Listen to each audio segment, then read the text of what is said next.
Hi everyone, it's Steph and welcome to another video. Today we're taking these lovely pastel cottons in spring colours and turning them into some gorgeous towels. Let's get started. This is a great way to put a group of colours that you like together and pop them into a stripe combo. Again, this is a really easy one for beginners. Basically, it makes the towels look like they're random stripes, but there is actually a pattern behind it. So I like to take 5 colours and then use 4 numbers randomly to make my stripes. Let me show you what this looks like. So for this set of towels, I'm using the numbers 6, 2, 8, 4, but I have 5 colours. And if I continue warping 6, 2, 8, 4 in line with the same colours, it means that each colour is a different size of stripe and it gives it that random look. This sounded like a lot, but let me show you what it actually looks like. I know some of you have asked me what this is. This is just a coat rack from my local hardware store that I've just repurposed into a warping peg, mainly because I just find it a little bit easier. I'm just getting set up now, ready to warp, and this is all the equipment that I'm getting ready. Here are the beautiful colours. So we've got natural, flax, lavender, salmon and lime. Today I'm using my 60 centimetre or 24 inch rigid Heddle for this project. I'll be using a 10 dent reed or Heddle, and the length of warp is 190 centimetres, which is about 76 inches, and this just happens to be the length of my dining table. Now let's have a closer look at the warping pattern. If you look at this diagram right to left, you can see the numbers at the top. I'm warping through 6 slots of natural, 2 slots of flax, 8 slots of lavender, 4 slots of salmon, and then we're back to the number 6, but we're on the 5th colour. So 6 slots of lime, 2 slots of natural, 8 slots of flax, etc. So that's basically how it works. If I pop this into a table, this is what it would look like.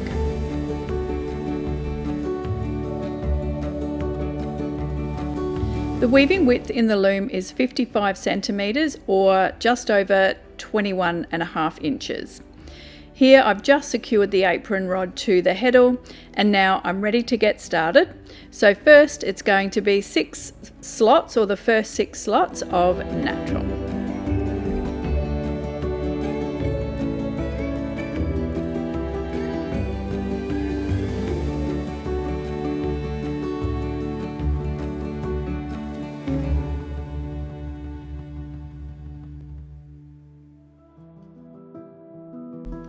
Now that I've finished warping the first 6 slots with natural, I'm tying the natural off, then I'm tying on the flax, and I'm going to warp the next 2 slots in the flax colour.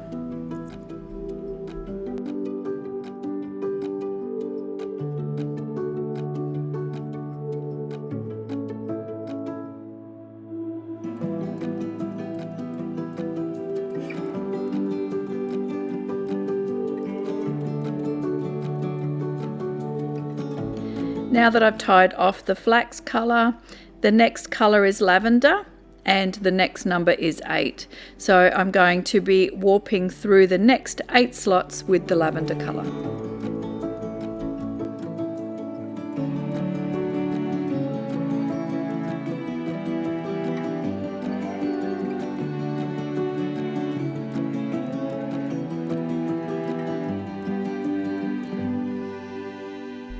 Here I'm just tying off the lavender. The next number is 4 and the next colour is salmon. So I will be tying on the salmon and then warping through the next 4 slots with the salmon colour.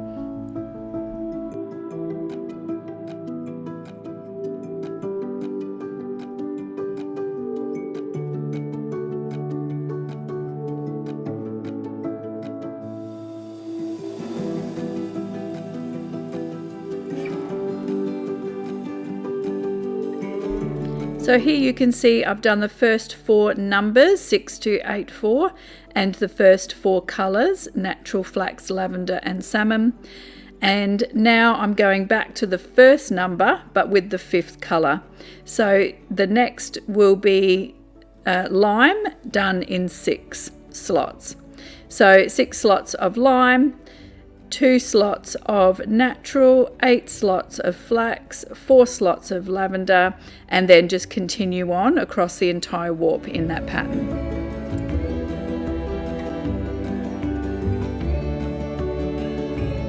Once you get into the rhythm of it, it's actually quite an easy warp up. This is what we are looking like right now, looking very pretty before I wind on. I'm going to just quickly check and make sure I haven't missed any slots or doubled any slots, and everything is looking good, so now I can go ahead and wind on. Before winding on, I'm just unhooking the apron rod from the heddle and just unclamping the loom from the table. Then I'm going to add some brown paper as my warp separator. This brown paper is actually just shopping bags that I've cut up and repurposed as warp separators. This way I feel like they get quite a few more uses before I pop them into the recycle.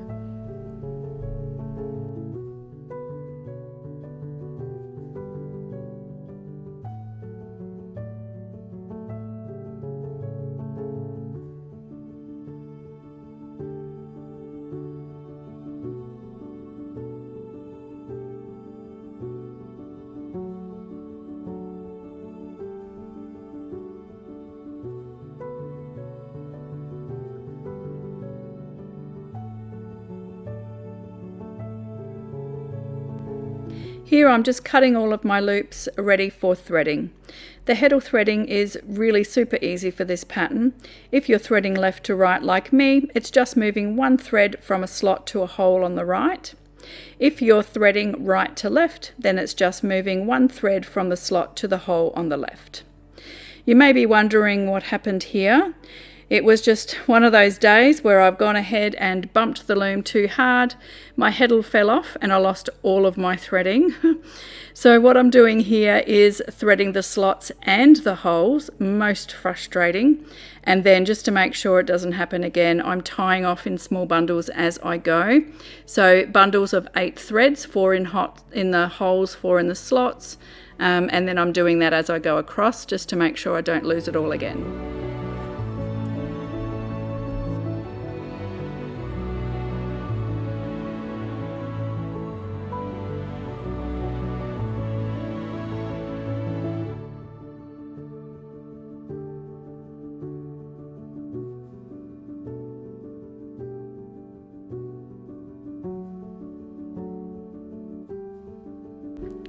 And guess what? It happened again. So just in case you're wondering why all the knots are up in the heddle.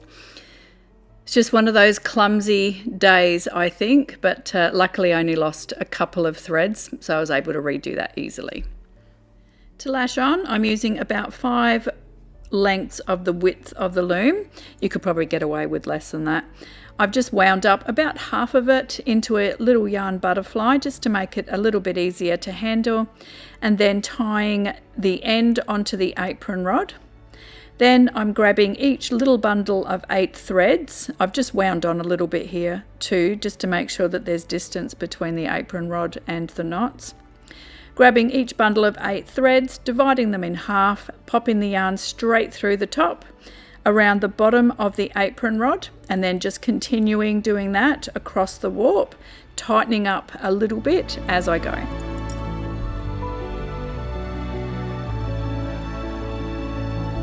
To check your tension, just strum the warp. That's usually enough for you to find any little slack places that you may wish to tighten up. Remember, it doesn't have to be super tight, just making sure that that tension is even from selvage to selvage, especially those outside selvage warp threads. Those are the ones you want to stay relatively even in tension. To spread the warp, I'm doing 3 picks without beating, and then beating those 3 picks down, making sure you've got a nice straight line at the bottom, and then doing that again, another 3 picks without beating. This is always scrap yarn, and then beat that second lot of 3 threads down to a nice straight line, and that's all I need to do to spread my warp.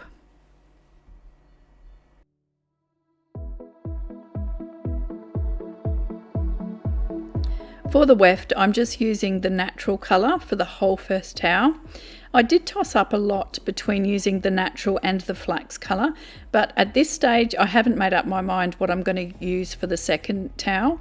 So I'm just winding a shuttle now with the natural and getting stuck into weaving.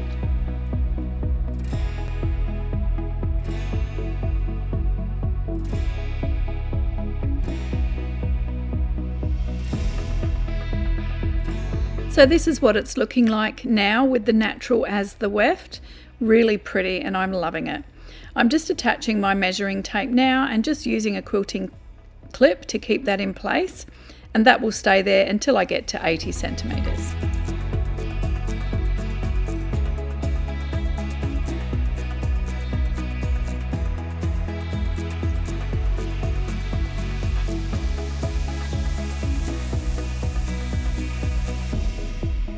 To cover the knots, I'm just using the cardboard roll of a paper towel roll and also some toilet roll cardboard. You can use lots of different things like wrapping paper cardboard, and I usually use these just to cover the knots, and that stops the knots from poking through the fresh weaving and distorting it. Here I've just noticed a skip. Skips are pretty inevitable with all weaving. You just need that one warp thread that's a little bit lower or a little bit higher than the others, and sometimes you just catch them with the shuttle and that causes a skip. Luckily these are easy to fix. All we need is a little bit of yarn from the weft, and then we just mimic with a needle where the weft pick would have gone, and just doing a few either side of where the actual skip is. And then after wet finishing, we can just snip those tails off and they end up being hardly noticeable. So now I've gotten to 80 centimetres on the first towel, and I have decided to do the second towel in the flax colour as the weft. Then I can just have a look at both of them to see which one I like the best. I have done 2 picks of scrap yarn, and that will just mark the end of one towel and the beginning of another, and that'll make things a bit easier later on. So after weaving for a little bit, I did notice another skip, so it must just be the same warp thread that's just a little bit looser. So I'm just going to go ahead and fix that exactly the same way as what I did on the first towel, and I'll show you what those look like after wet finishing.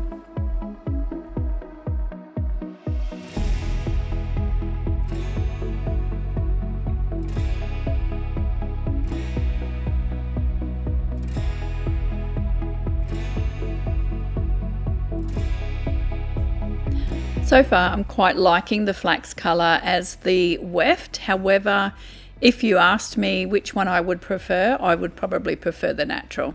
But I'll show you at the end and let me know which one you like the best.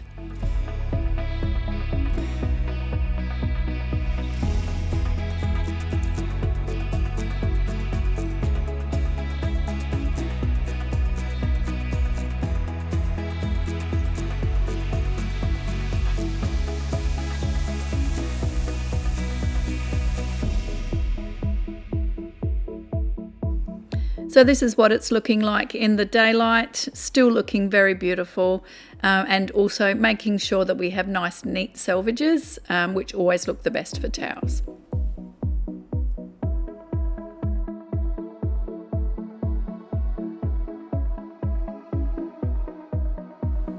So here I have finished the second towel, so second lot of 80 centimetres. I'm just going to snip off the weft, tuck my tail in, and then do a few picks with some scrap yarn. Doing the few picks with scrap yarn keeps the edge of your weaving nice and neat through the wet finishing process. Then I'm going to cut from the loom, knot all of my ends to keep everything together through wet finishing, and I'll show you what that looks like.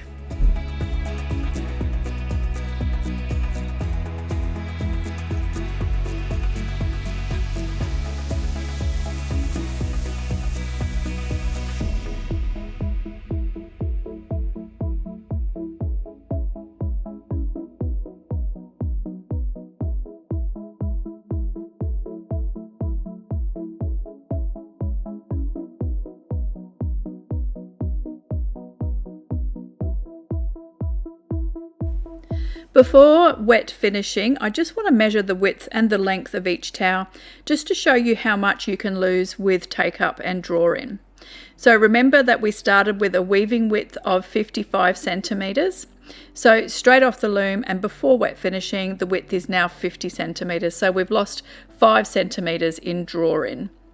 50 centimeters is about 19 3/4 inches. The length, remember, on the loom was 80 centimeters and it's now 78 centimeters. So we lost 2 centimeters with take up. And this is at about 30 3/4 inches.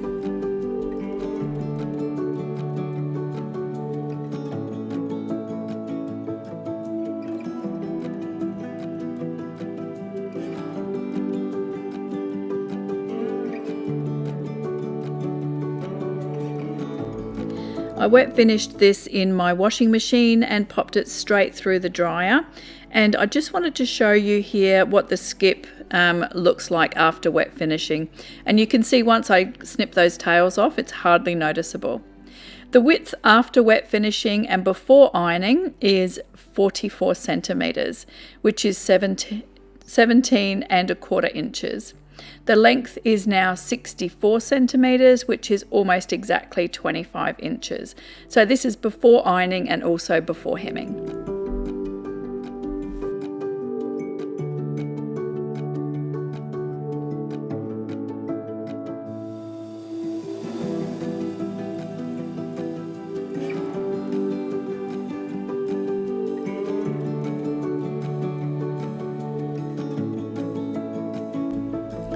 I'm now giving these a good iron and then I'll snip off all of my tails.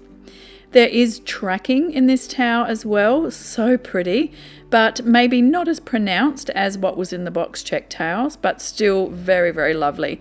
And you'll see that a little bit better later on when I've started sewing them up.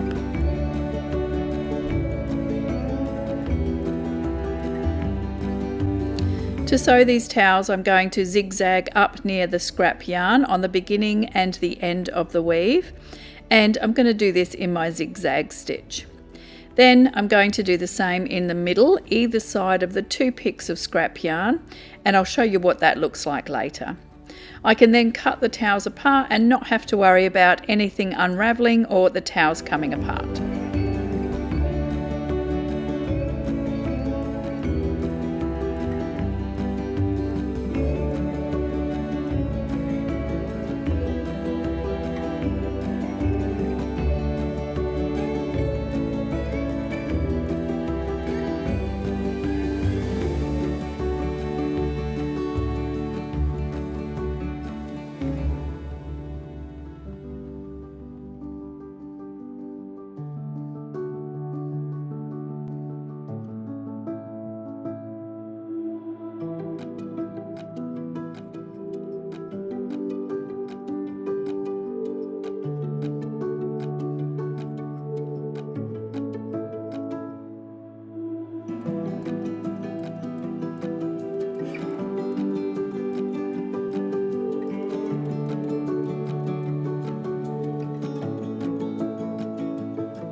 These are little cloth handmade with love labels that I'm including in the hemming so that there's a way to hang the towels, and I'll show you how I do that a little bit later.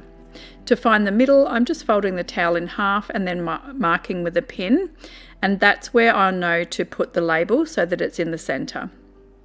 When you're doing stripes, it's also a good idea to make sure that you try and line them up in your hem, because that just makes them look a little bit more professional.